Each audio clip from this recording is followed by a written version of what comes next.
Hi, welcome to Crime Clueless. We're your hosts. I'm Jenna. And I'm Lara.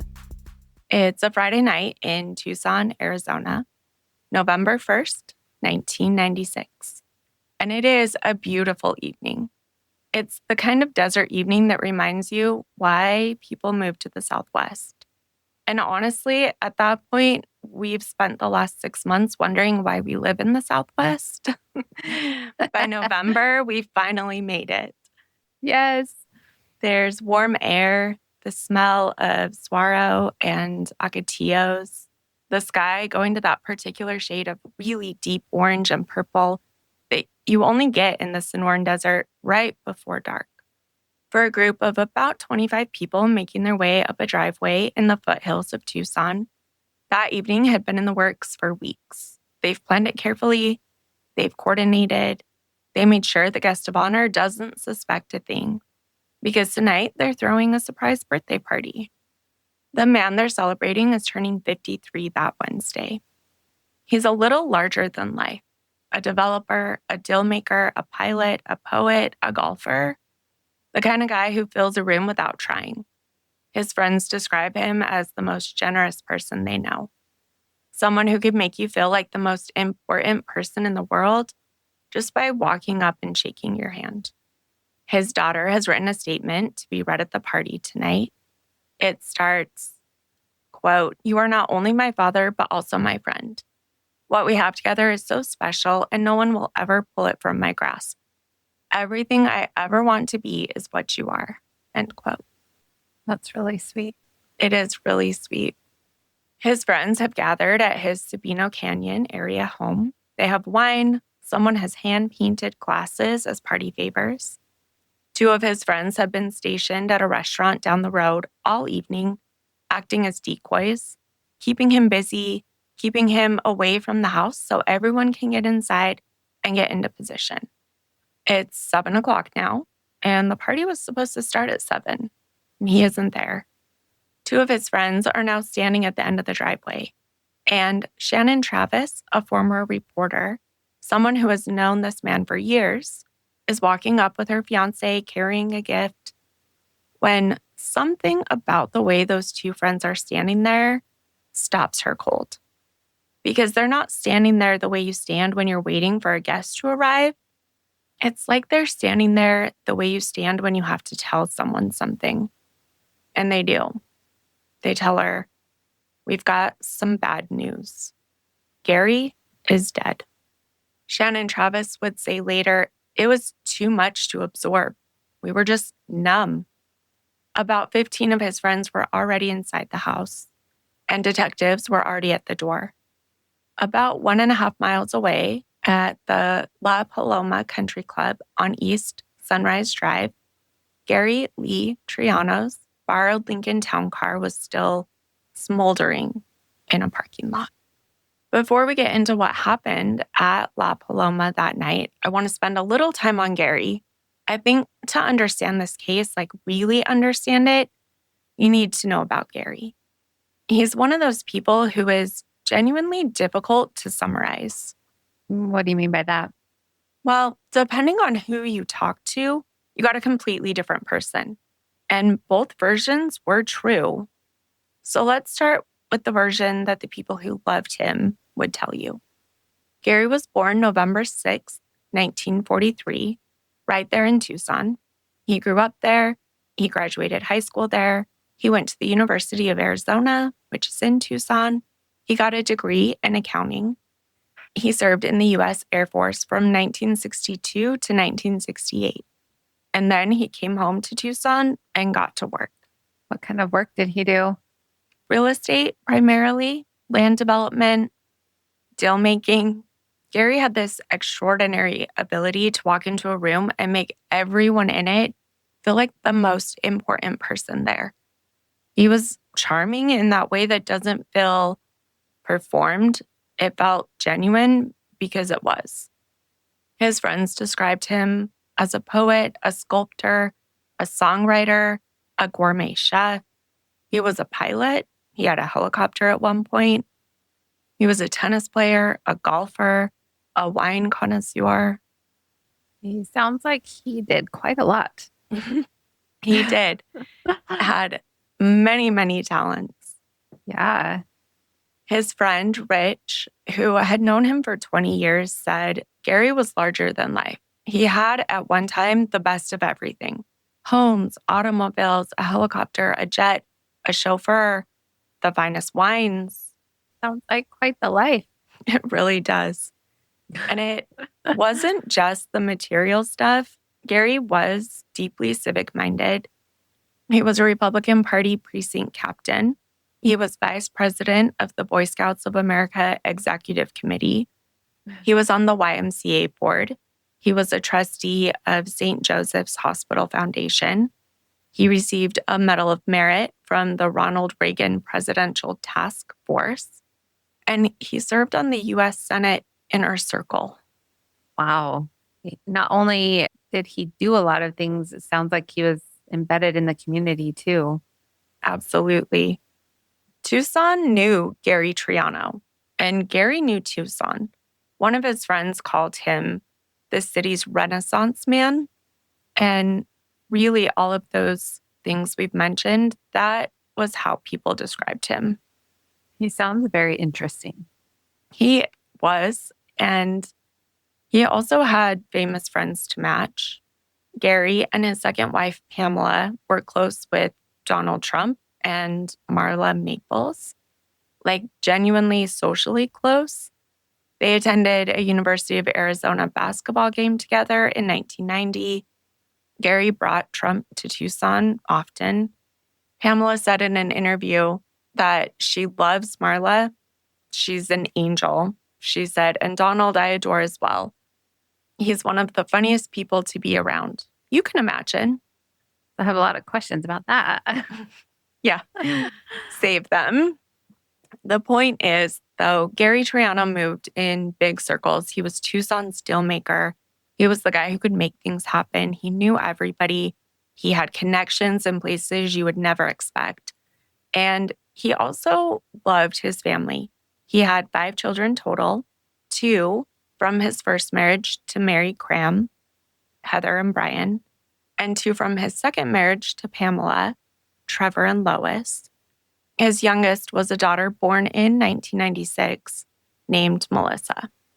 This man was deeply loved by a lot of people, and that matters because when November 1st, 1996 arrived, all of those people's worlds completely fell apart.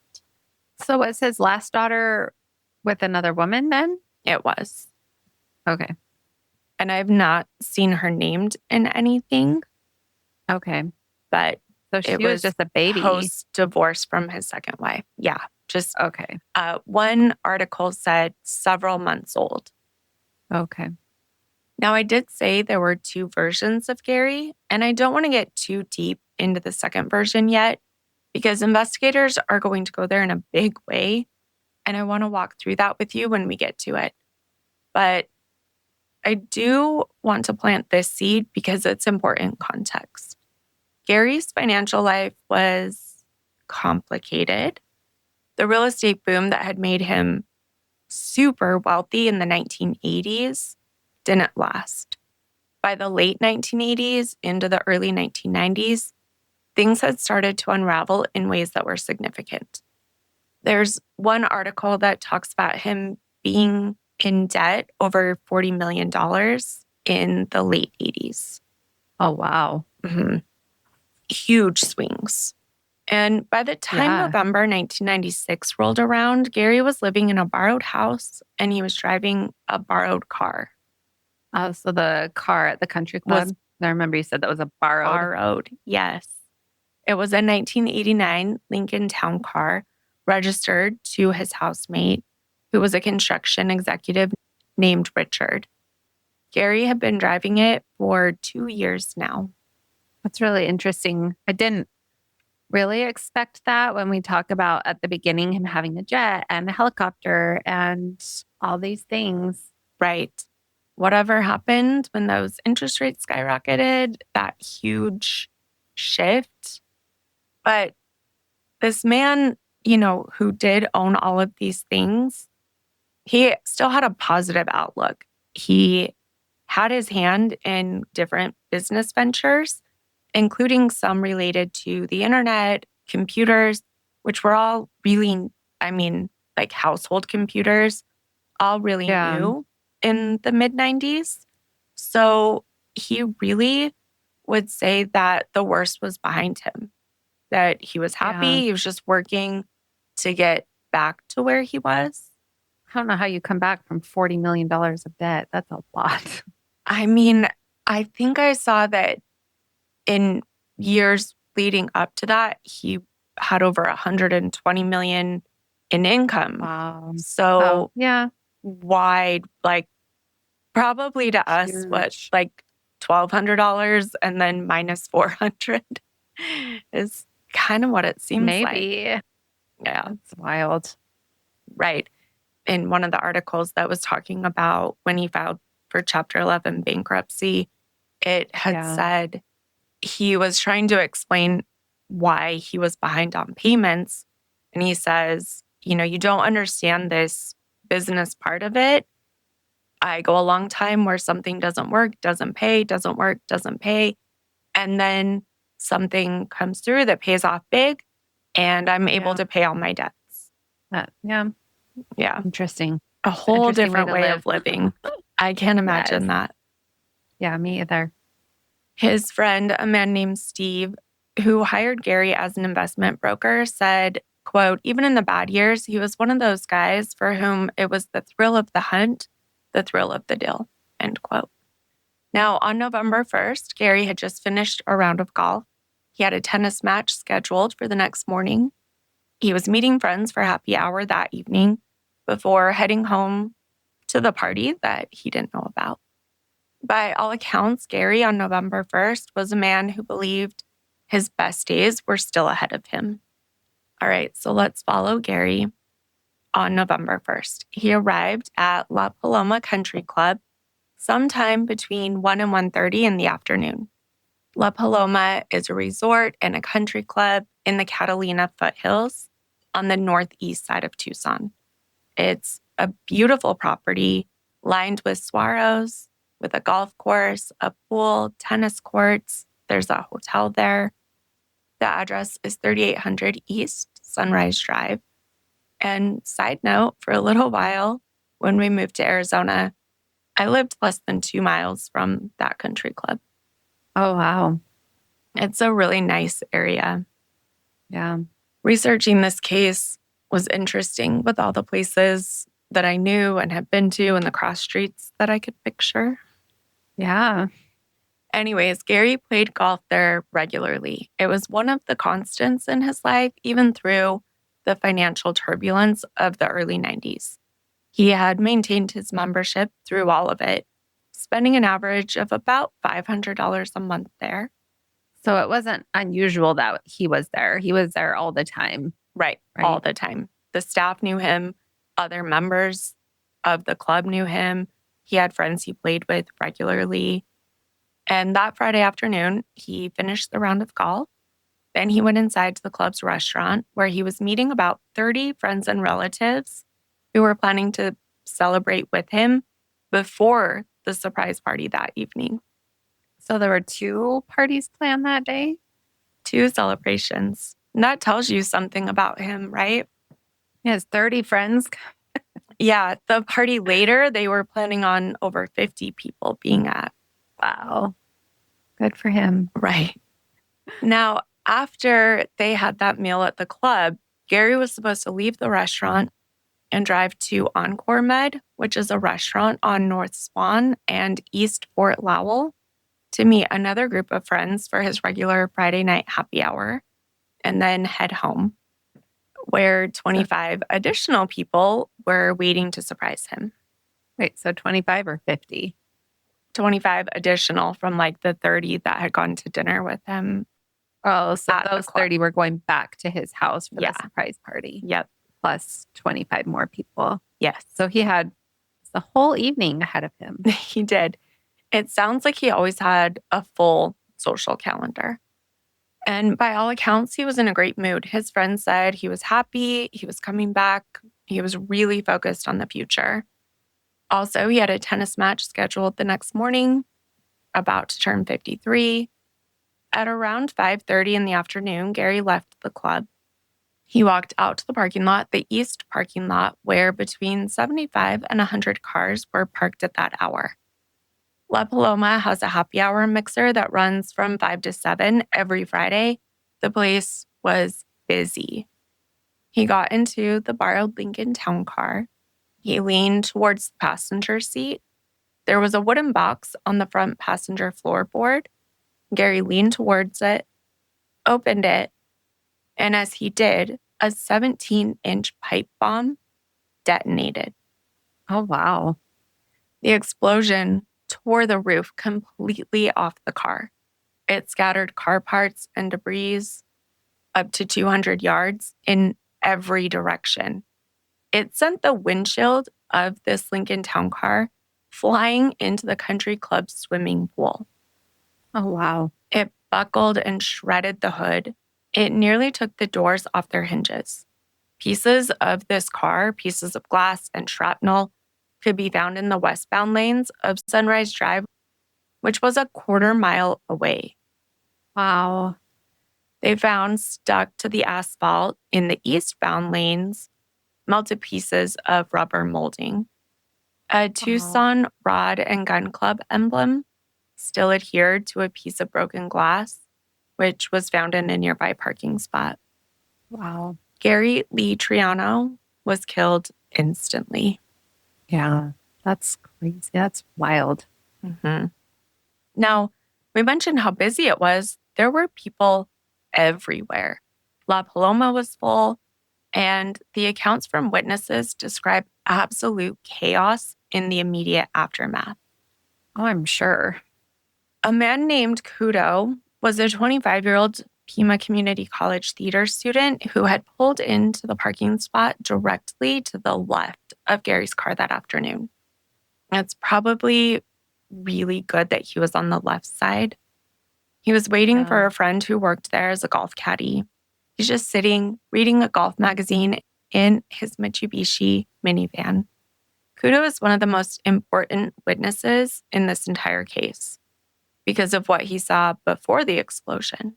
Yeah, I was going to say, probably lucky for him that he didn't get injured or worse in this explosion. But yeah, I was wondering if he had seen anything, someone putting something in his car or something like that. While he was sitting there, he saw two men who were in golf clothes walk past him towards Gary's car. He said they both appeared to be in their 50s. They greeted each other warmly. Kudo said they looked like, quote, golf buddies who hadn't seen each other in a long time. One of them walked the car to the right of Kudo's, unlocked it, and got in. So he thought they were just two guys running into each other in the parking lot. I mean, exactly. They're golfing and maybe they ran into each other after. Yep. Nothing alarming, nothing out of place. Just two men who had finished golfing on a Friday afternoon at a country club. And then the bomb. The massive explosion. Kudo recalled, the next thing I knew, there's a big boom. Sounded like a sonic wave. He suffered neck injuries and cuts on the right side of his body from the blast. He said his right side of his body, all of it hurt. He was, quote, kind of a little scared. I think I would be more than a little scared. I'd be terrified. Absolutely. He was taken by ambulance to Tucson Medical Center, treated, and released. Jenna, was one of the men that he saw then was Gary? Yeah. Okay, so he saw him meet someone and then go get in his car, and then the car exploded. Yes. Yep.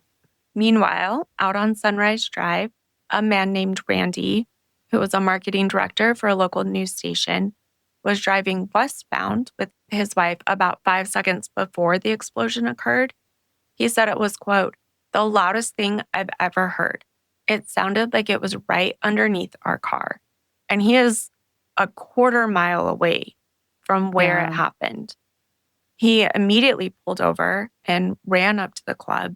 He saw the remains of the car, and he saw what he believed to be a second person amid the wreckage because he could only make out a hand. He later learned it was Gary. Oh, that's awful. Did he know Gary? Everyone did, but yes, he did. Yeah. Oh, that's awful. Also awful is that there were children there. A 14-year-old boy named Colin was at the tennis clinic with his father during the explosion. He told a newspaper, "I looked in the air and there was shattered glass and ashes flying everywhere." He recalled that it sounded like a sonic boom. Another little boy named Justin, who was 11, was also at the tennis clinic and said, "I ran up to see what happened and the car was just smoking. It was really weird looking. It sounded like the loudest sonic boom that I've ever heard at the air shows." That's really sad. I'm glad no one else got hurt, though. Yeah, you would think with it being as busy as it was and that kind of explosion, it is. Well, and car parts landing quarter-mile away, it's really lucky nobody else at the golf course got hit by debris or anything. Or the swimming pool. There's a whole windshield that landed in it. Yeah. And imagine being a parent there with your kid. You're having dinner, snack, whatever, while they do their tennis clinic. You hear that. Just the chaos of running to try to find your kids. Yeah. Parents rushed to the tennis courts. Guests at the resort were not injured. The building itself was not damaged, which is amazing. But the parking lot was absolute chaos. Really quickly, about 20 deputies and 50 Rural Metro firefighters, plus 30 Sheriff's Department auxiliary workers, and a dozen federal agents were at the scene. The FBI and the Bureau of Alcohol, Tobacco, and Firearms all sent agents immediately. The Violence Task Force of the U.S. Attorney's Office was called in, and Sunrise Drive was closed in front of the entrance of La Paloma. And standing in the middle of all of it was Pima County Sheriff Clarence Dupnik. What did he have to say? He looked at the scene. He looked at what little was left of the Lincoln Town car. And one of his first comments to reporters was, quote, "We had an assassination in the parking lot." Well, they were immediately thinking it was foul play. Oh, they weren't thinking, they weren't thinking someone did this to themselves, correct? Not in the moment. Eventually, it will come up as a theory, but that night they were leaning to an assassination. Yeah. And then he said something else that would turn out to be one of the most accurate things anyone said about this case. He said it was a very powerful bomb. It scattered car parts and body parts in the area. And then reporters asked him if he had any suspects, any motives, any leads at all. He said, "We have no suspects and no motives in the bombing." Gary Lee Triano was 52 years old. Like we said, he was just about to turn 53. He had so many people waiting at his home to surprise him. His daughter had written him that letter. And Sergeant Michael G. O'Connor, the Pima County Sheriff's Department spokesman, would note that evening that in his 37 years with the department, this was the first fatal vehicle explosion the city of Tucson had ever seen. So all of this took place before he was supposed to meet his friends, the two friends at the restaurant, correct? For happy hour, yeah. So he never made it to that. Okay. The morning after the bombing, Pima County Sheriff Dupnik held a press conference. A reporter asked him, with everything you know right now, what you learned overnight, everything you've seen, how do you even begin to investigate something like this? And Dupnik said, "It's like a game of Clue." He really said that? Yeah, he absolutely did. And by the time I walk you through what investigators were looking at in those first weeks, you're going to understand why he said that. Okay, I'm super interested to see what other details we have here. Let's start with the machine because the response to this bombing was extraordinary. Within days of the explosion, a 23-member multi-agency task force had been formed. This task force consisted of Pima County Sheriff's Department, the FBI, the Bureau of Alcohol, Tobacco, and Firearms, the Arizona Department of Public Safety Crime Lab, and the Tucson Police Department. They all came together, working out of the Sheriff's Department Administration building on East Benson Highway. It's a lot of hands in the pot. It is. It was a very serious, quick response. I mean, they're looking at it as a very serious crime that could have had devastating consequences if it had gone anywhere else. And you kind of have to wonder, too, is this an isolated thing? Is this someone who's going to do this again to someone else? Oh, absolutely. Like, what is this? Are we going to bomb a building next? Like, where is this leading to? Yeah. I'm going to have to think along those lines, too. That's exactly right. And I think that's why the sheriff called it an assassination at the scene, because he didn't know if it was going to happen in other places. But I think he was trying to make sure his whole city wasn't panicking if it was an isolated incident. So by calling it an assassination, that's focused on just one person compared to a random act of violence, right? Yeah. He also said the next day that it was a targeted killing, that someone had planned this. Someone had built a bomb, placed it in a specific car, and detonated it at a specific moment. He said it was deliberate and that it was personal. And I am not exactly sure why he came to that, unless, I don't know if people locked their cars all the times back then, but if they did, and it's showing up in one specific car, that seems targeted. Yeah. Now, the task force got to work immediately. They set up a tip line. They started pulling evidence from the scene. They sent the bomb fragments to an ATF lab in Walnut Creek, California, to be reconstructed. They thought if they could figure out exactly how this bomb was built, it might help them identify who had built it. Every bomb, I learned, Laura, has a signature, has a style, a set of choices that can sometimes be matched to other devices or traced back to a specific person. That's really interesting, like a fingerprint of bombs. Exactly. Exactly like a fingerprint. Meanwhile, investigators were doing something else. They were building a database. They gathered the names of everyone who had been at La Paloma that evening, everyone whose car had been in the parking lot, all of Gary's known business associates, his friends, his family, his enemies.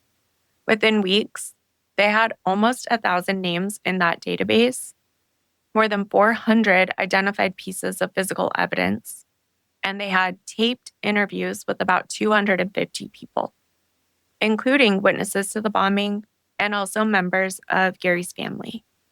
That is a huge undertaking. Right? It is. Was that kid who was in the car next to him able to describe the man that Gary met in the parking lot at all? Yes, but vaguely. It's kind of like when you're sitting there, maybe nowadays reading the news or something on your phone, waiting, you glance up and see two people, then you go back to looking at your phone. He did that with his magazine, where it was just a quick look. So yes, he could describe him, but they have no way of knowing at that point if that person even means anything. It might just be who Gary played golf with that afternoon, you know? Right. Now, here's where it gets complicated, because the more investigators looked at Gary's life, the more they found. And the more they found, the more potential suspects emerged. Until eventually, the question wasn't who might have wanted Gary dead. It almost became who didn't. Pima County Sheriff Sergeant Michael O'Connor put it plainly. He said there was, quote, no shortage of potential suspects. And Dupnik, he said, quote, what makes this inquest difficult while also intriguing is not a lack of potential suspects. It's a superabundance. Yeah, superabundance. Yeah. So let's go through some of them and continue to think about the superabundance, because we're going to be here for a minute. Yeah, I'm sure. Now, some of the earliest newspaper articles referenced a mob hit. That was their theory number one. Of course. Okay. A pipe bomb detonating at a country club parking lot. The very first thing that all investigators' minds went to is organized crime. And in this case, is there a mob in Tucson? Not that I was aware of, but supposedly, yes. Possibly. Interesting. Or I guess maybe on some of his business deals in other places. Yeah, I was thinking that too. I mean, he worked in a lot of things, had a lot of business deals, maybe. Yeah. Someone from somewhere else. Yep. Sheriff Dupnik said publicly, in the past, the mob has used this message. Not only is it a powerful, violent way to kill, but it sends a message, perhaps to others. And the resident agent in charge of the federal ATF office was even more direct. He told a reporter, to me, without even scratching the surface on this investigation, it's an outright homicide. Somebody wanted him killed. And instead of doing it with a gun, they did it with a bomb. And are bombs historically a mob thing? Yeah, they are. And here's the counter argument that also came up immediately. If the mob wanted to send Gary a message, they wouldn't have used a bomb with this kind of explosive power. A former staff psychologist with the sheriff's department pointed out that the killers could have set it up to look like a professional mob killing, specifically to shift attention towards organized crime and away from whoever actually did it. Oh, yeah, it's a really interesting point there. Right? Because a bomb this powerful doesn't send a message. It's not to send a message. It obliterates the target. Mob bombings are typically more surgical. This was not surgical. This was devastating. But the mob theory had legs because of Gary's business dealings.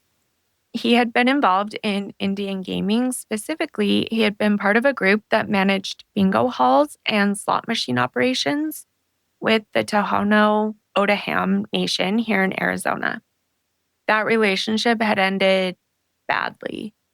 The tribe sued the group in 1993, alleging fraud, and Gary had been trying to develop casino operations in some places where, let's say, the line between legitimate business and organized crime were not always clearly drawn.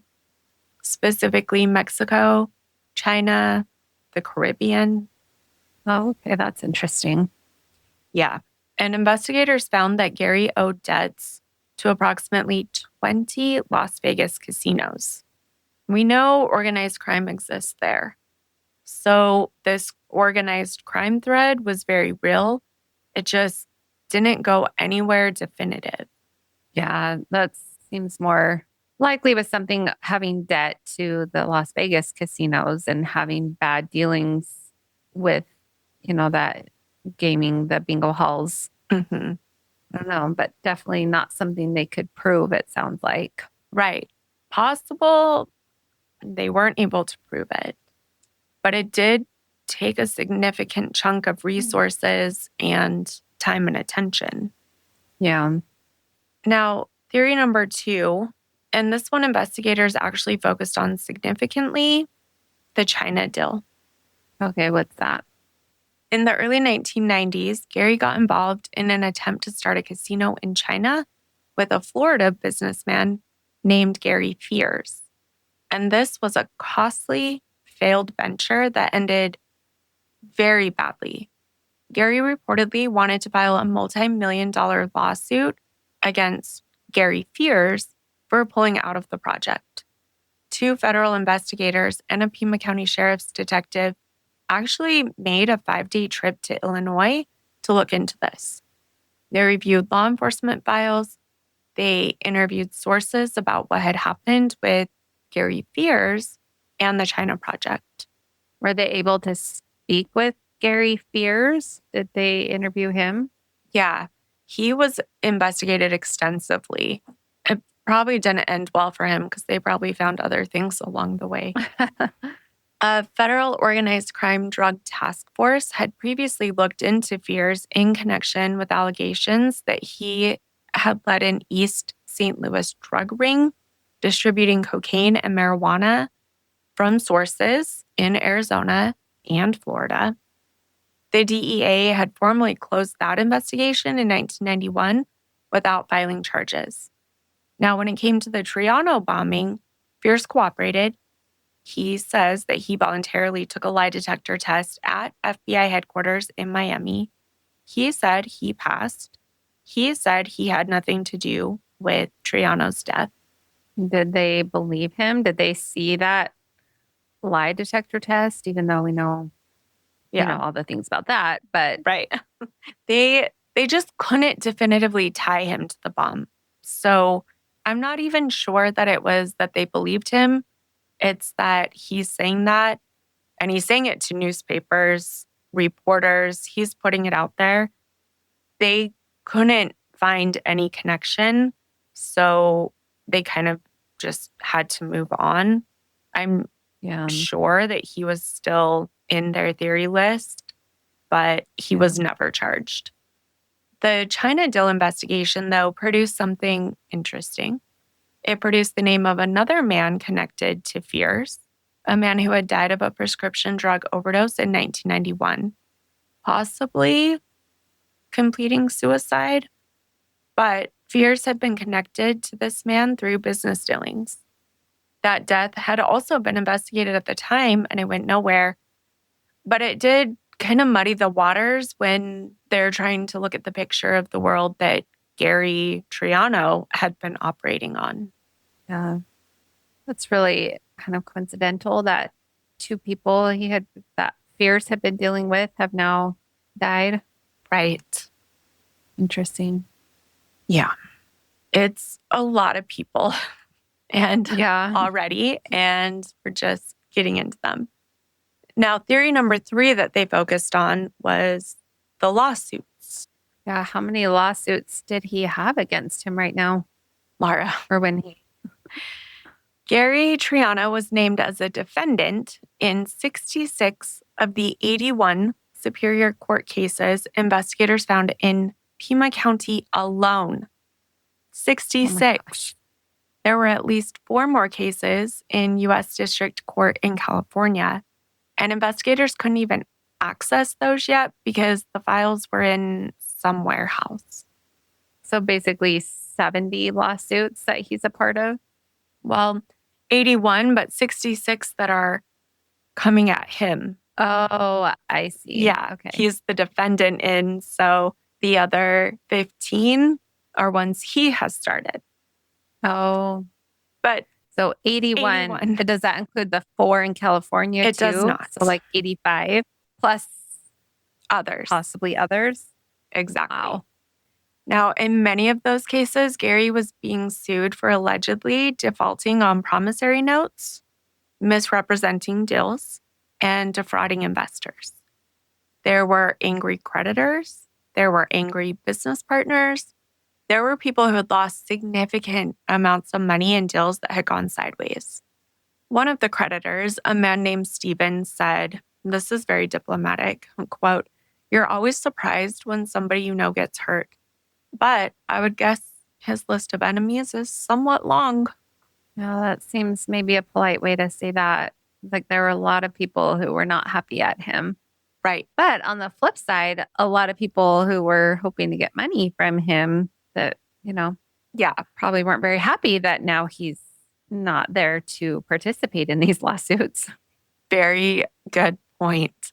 That really does change the way you look at the lawsuit aspect. The ones that are owed a significant amount or that want to see him, pay for whatever it was, they're not going to want him gone either.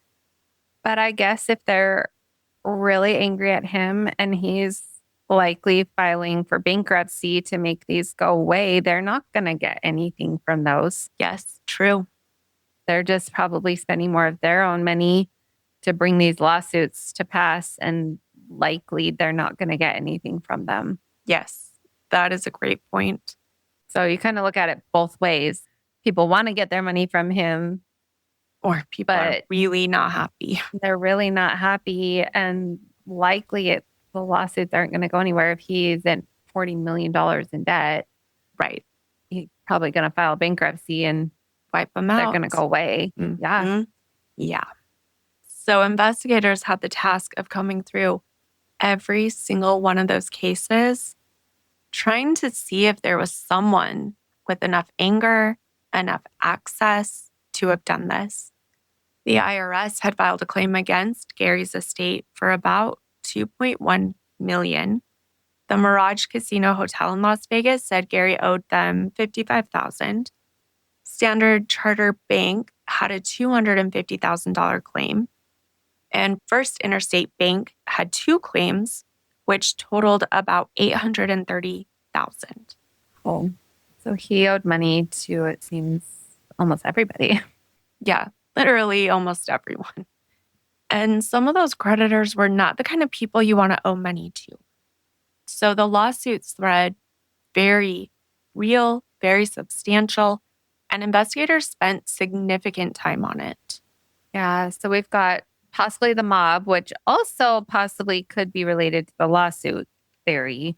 Mm-hmm.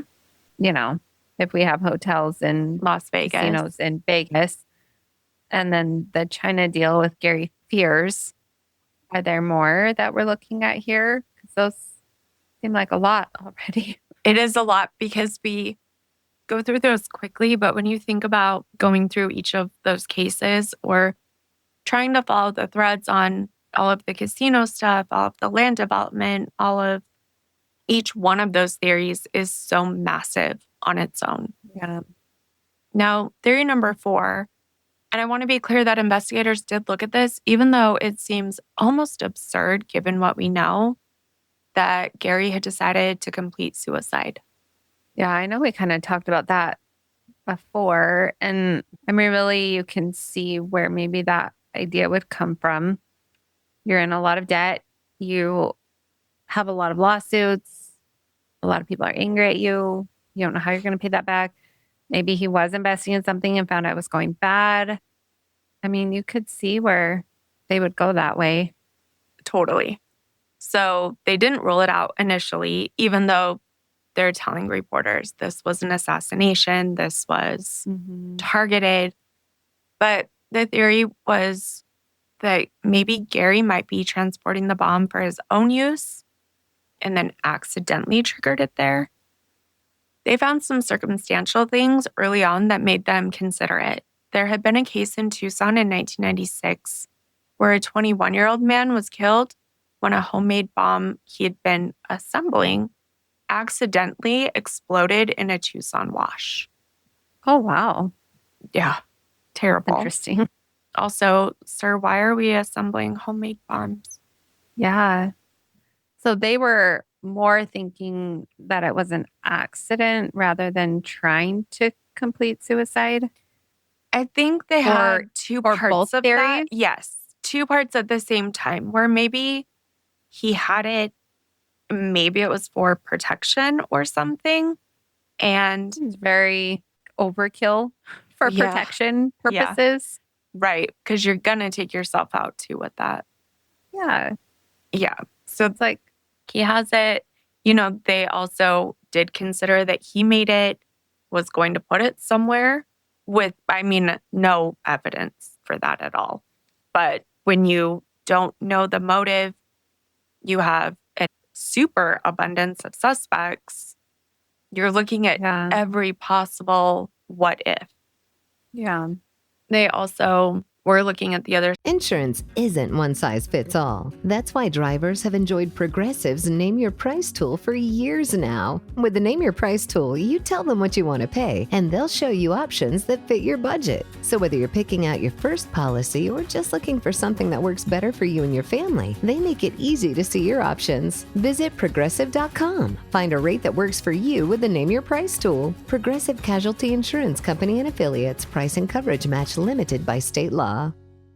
Out of that, where he had it, he didn't mean to do it in a busy parking lot. but it accidentally went off in a busy parking lot. So kind of tying those two together. But Gary's friends pushed back on this immediately and harder than any other theory that they put out there. His friend Rich, the same guy who described Gary as larger than life, he said that Gary wasn't the kind of person he felt would do that. He said he also felt like Gary was excited about the future and happy. Those things didn't get to him the way that when we list them out back to back, it seems like it might be crushing, but he'd been carrying some version of that his whole life. And I mean, you got to think about it that way too. Most people don't paint that picture, you know? Right. Some people are very happy and not someone you would ever expect to do that. But maybe that crushing feeling had been crushing him for just too long. I mean, we never know. Yeah. You never know. That's hard. It's hard to say, oh, they wouldn't do that because they were happy. Because I think a lot of times people who do feel that way do come off as really happy and excited about things. I agree with you. Absolutely. So I don't think that investigators should have just taken that and not looked into it at all. I do think that you have to look into every thread. Too often we see that as the only thread they look at and they call it a day. Yeah. It's a hard line. Like you have to look at everything. And just because friends say that someone's a certain way doesn't mean that's how they actually are. A lot of people come off one way or another to people, which isn't how they actually feel. So yes, I think both sides, you know, the ones that aren't that and that's the only thing they look at because of certain things. And here, all the things stacked up against him definitely could be something to look at. But right. And so they did. But very quickly, they moved away from that theory once they started getting evidence from the lab. Oh, okay. Well, the lab was saying it wasn't a suicide. Right. It absolutely was not. The bomb was in a wooden box on the passenger seat or the floorboard. We know Gary leaned towards it. And then what the evidence showed was that someone detonated it remotely by standing within a close enough range to use a remote control device. So this was not self-inflicted. So someone was there in the parking lot watching, which seems kind of risky when you're seeing how big of an explosion this made. I had the same thought too. Someone was in that parking lot watching, waiting for him to open it before hitting it. Yeah. And you've got to be close enough, but far enough away. Yeah. Now we're back to Kudo. Because remember what he saw. He saw two men in golf clothes greeting each other warmly. And one got into the car next to Gary's. Okay. So do they think that's who did it? They think he may have seen the person who did it. Now, like I mentioned, the way he described this other person was completely unremarkable, almost vague. Two golf buddies running into each other on a Friday afternoon, which is, of course, exactly what this other person wanted it to look like. So we have the mob, we have the China deal, we have 66 lawsuits, a trail of angry creditors, the remote possibility of suicide that investigators quickly ruled out. And we have one eyewitness who may have looked directly at the killer and thought nothing of it. But there are two more threads I want to mention because investigators were looking at those as well. All right. So what else were they looking at? Because it already seems like we have a lot here. Right. We do. We have so much. The bomb parts themselves became a thread. Investigators subpoenaed receipts and computer records from at least two Tucson businesses that may have sold parts used in the bomb. They were pulling sales records going all the way back to the beginning, to January of 1996, which tells you something important. If investigators were looking at records from January, they believed that this bomb had been in the works for months prior to November 1st. Yeah, so almost a year. Potentially. Now, the other thread that investigators noted early on, but didn't necessarily treat as their primary focus, was a $2 million life insurance policy that Gary had taken out on his own life. At the time, the primary beneficiary was his ex-wife. Is it his second ex-wife, his most recent ex-wife? Yeah.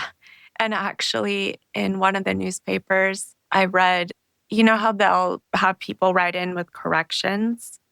So I guess the newspaper had said his ex-wife, and this person had taken real issue with that because they didn't specify which ex-wife. Yeah. They were like, you got to be more specific here. Yeah. Now, investigators noted this. They noted that she did stand to benefit substantially from Gary's death. They noted there had been what Dupnik described as a, quote, long history of substantial animosity between Gary and his ex-wife. They noted that the premium payments on the policy have been made by someone other than Gary or his ex-wife in the months leading up to his death, which is weird. That is weird. But at the same time, Gary didn't have any money to make payments. Did they find out who was making those payments? That the lady that he had his last baby with?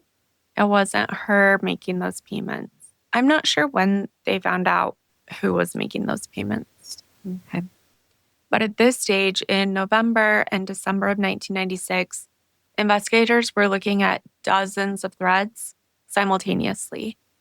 The task force emphasis, Lieutenant Oscar Miranda said publicly, was focused mostly on Gary's business transactions over the past 2-3 years, specifically his gambling and casino dealings in China, the Caribbean, and right there in Tucson. By December of 1996, the task force had developed more than 1,000 leads and interviewed around 300 people. They still had over 400 pieces of physical evidence. They also had the electronic components from the bomb traced to a Texas manufacturer with retail outlets in Tucson and other U.S. cities.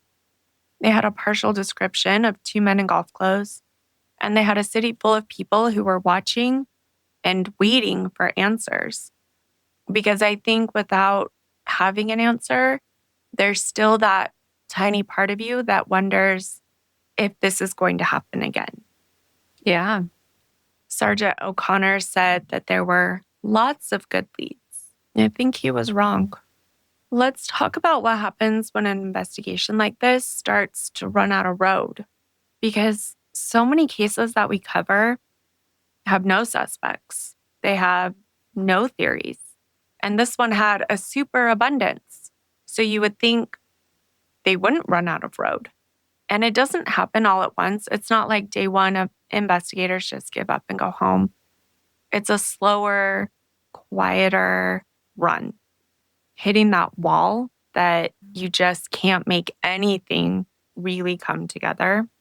Well, yeah, I kind of was thinking too, when you have like that super abundance of leads, how can you really look into all of those before evidence runs out, people disappear, right? You don't have, I mean, I know that they had a lot of people on this task force, but when it's in different cities, it's all over the country basically, and other countries. Right. How do you even actually look into that superabundance of leads before time passes that you lose that, Exactly. It's almost the opposite problem of not having any. And I think they kind of sometimes end in the same place, right? Yeah. Lead after lead didn't pan out. An interview where they get nothing new, a thread that gets pulled until there's nothing left on the other end, and then another one and another one, until one day they look up and realize their board of leads is empty. That's so demoralizing, especially when you're like, oh, we have 1,000 leads. We're going to figure this out. Exactly. And we're putting so many people on it to try and hit the ground running. It is demoralizing. And for the people following this case in Tucson, especially Gary's family, his friends, everyone that had been watching the task force work, it was agonizing. because this wasn't a quiet, forgotten case. It was on the front page over and over and over. I mean, I pulled over 80 newspaper articles for this one, and that's not even all of them. That was focused just on Arizona, and articles about this case were published countrywide. I mean, a pipe bomb in a country club parking lot, the first fatal vehicle explosion in the city's history, people expected answers. And for a long time, it looked like those answers were coming. By early 1997, the task force had reviewed 637 leads and narrowed them down to about 6 areas of focus. So 6 out of 637, which is actually significant progress. That's investigators doing exactly what they're supposed to do, eliminating possibilities and narrowing the field. Yeah, so in 97, it still felt like they were getting somewhere. Yeah, it still felt like they had progress, that they were going to close this case. And the 2 biggest areas of focus at that point were the China casino deal and his life insurance policy. If you think about the life insurance policy, it is possible that that could be used to pay some of those creditors or the IRS debt or the casinos, you know what I mean? Where that could help settle some of this around him.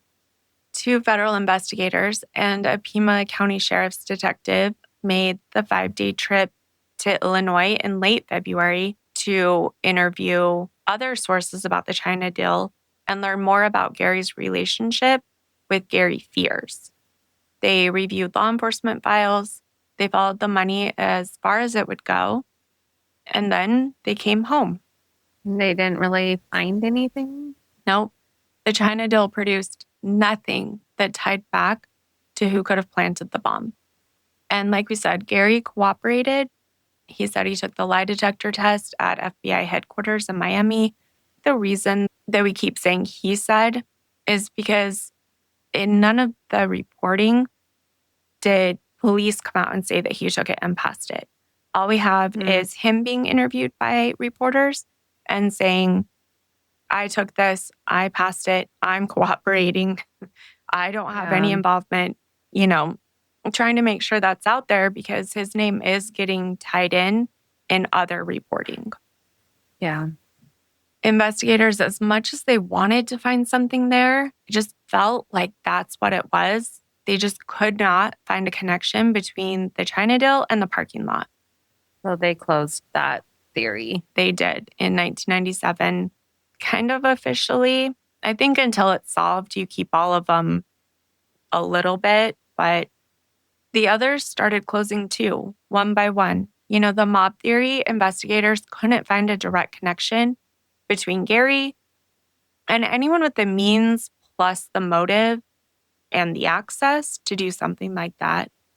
The lawsuit creditors, they looked at every one of those cases. They interviewed the plaintiffs, they followed the money, and every time they kept coming up empty. Each interview, as Sergeant Keith St. John noted, identified 3 or 4 more people to question. The circle kept expanding and expanding without ever landing on a center. By April of 1997, Detective Captain Lawrence Siegelman of the Pima County Sheriff's Department said something that captures the investigation at that moment perfectly. He said, quote, "We have dissected Mr. Triano's life, and I cannot say an arrest is imminent. I don't know who killed Gary Triano." Wow. So they said it right there. We don't have any idea. Yeah. About 6 months after it happened, we don't know. That's interesting because a lot of times it's the other way where they're like, it's coming. We're getting piece. close. And then it never happens. Right. So they're like, no, we don't know. Right. He also said it exists now in theory only. The investigation is at the point of being shelved. Wow. After everything, after so many leads and so much that they thought they could go on. Yep. ending up nowhere. By the summer of 1997, more than 1,400 people were linked to the case in some fashion. And 630 of those were considered investigative leads, and each were interviewed at least once, some multiple times. They still had all of their physical evidence. They had sent over 300 pieces to be analyzed. Interviews conducted on both coasts as well as foreign countries. They had the trips to Illinois. They had gone to Florida. They had traveled, and they had nothing. In June of 1997, a Tucson Citizen headline read, quote, "Lack of leads to halt Triano bomb probe." Oh, the 7 months. That seems like they did a lot, though, in those 7 months. Yeah, they did a lot more than we see in other cases. Yeah. Well, they had a superabundance. They did. They had a superabundance.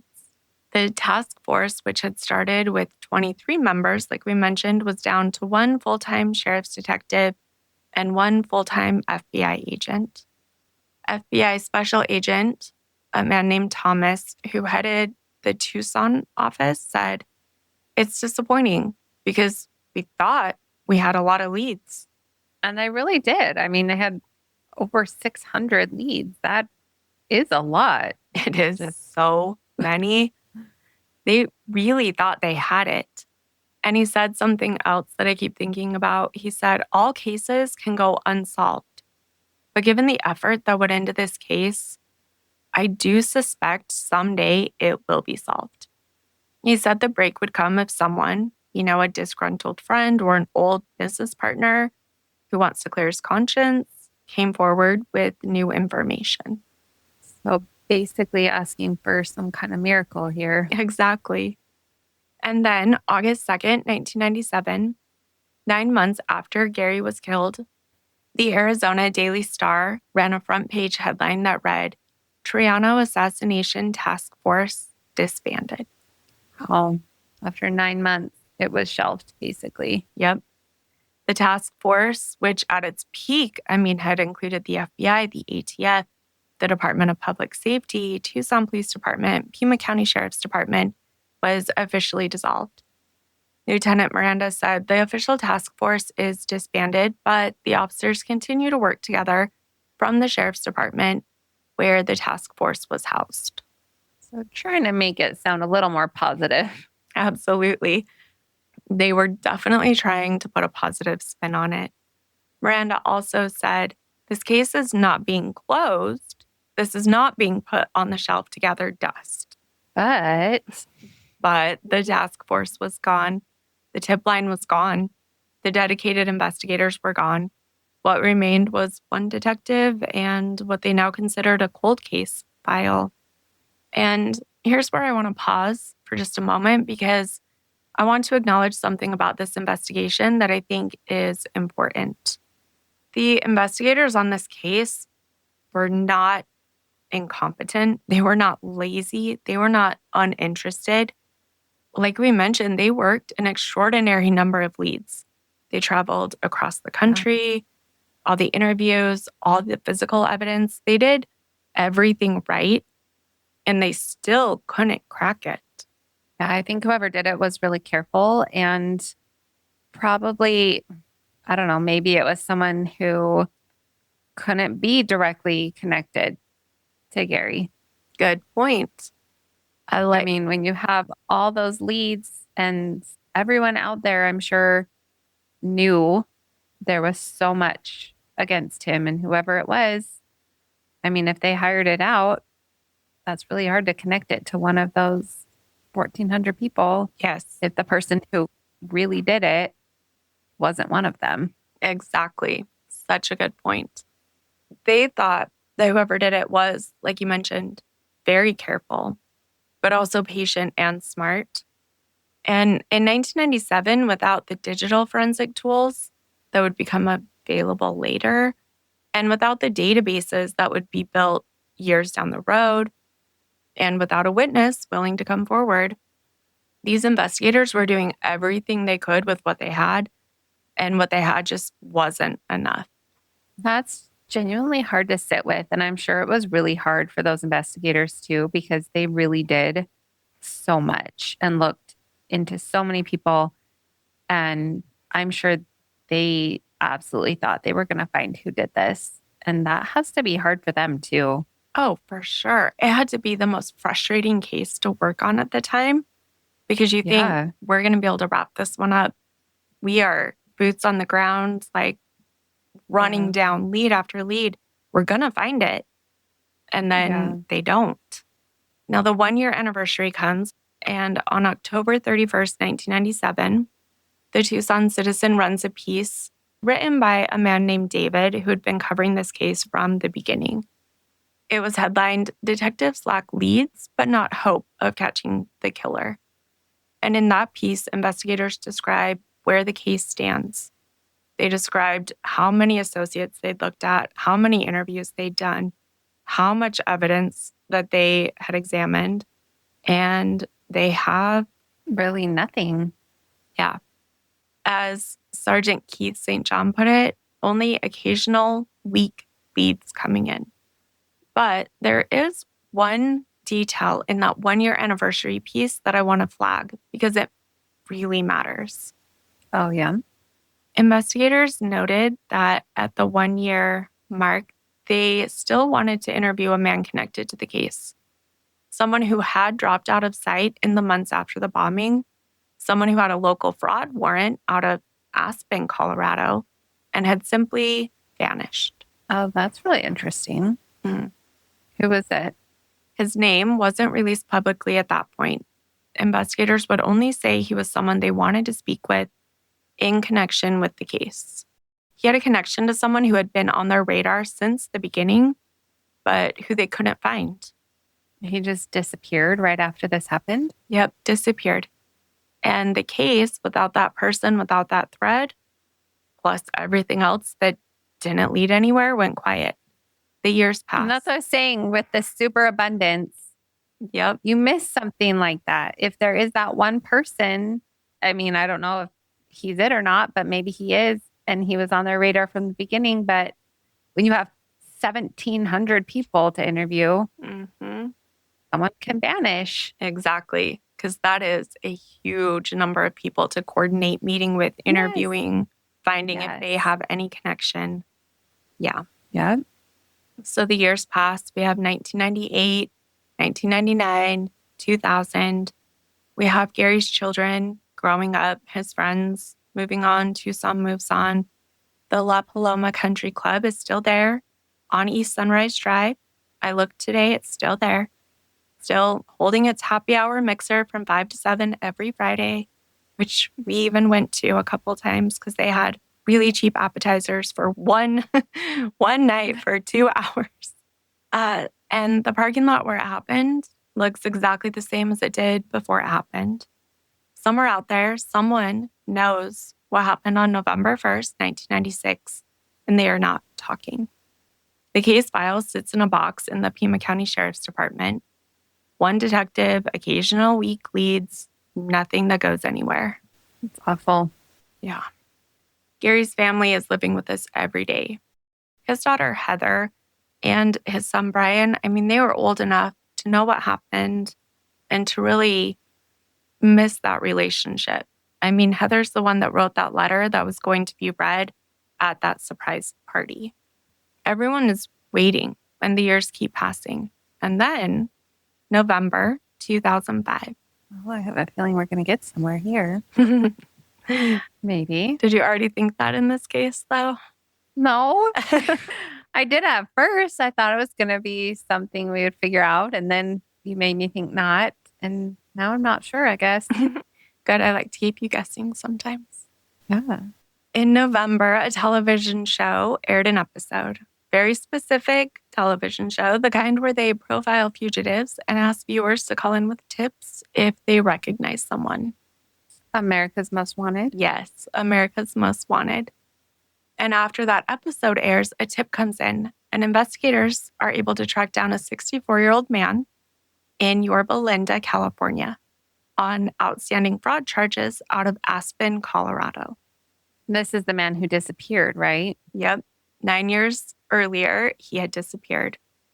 When investigators search his belongings, his home, his hotel room, his car, a storage locker, they find something that had been sitting in storage unit for 9 years, and something that when investigators see it, makes it very clear that this case is not cold anymore.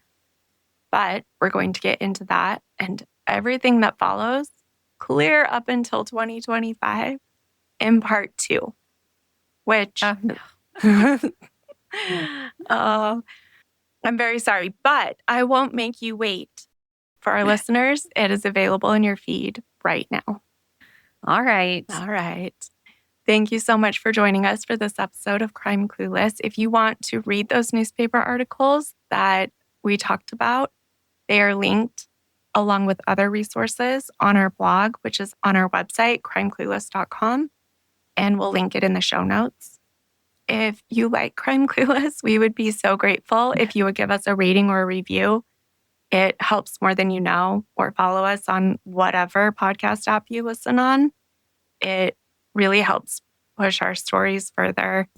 We would also be grateful if you found this episode interesting, if you would share it. Crime Clueless is available on any streaming platform, anywhere you listen to podcasts. And as always, remember, refuse to be clueless, careless, or caught off guard. Not today, murders. Thanks. Bye. Bye, everybody.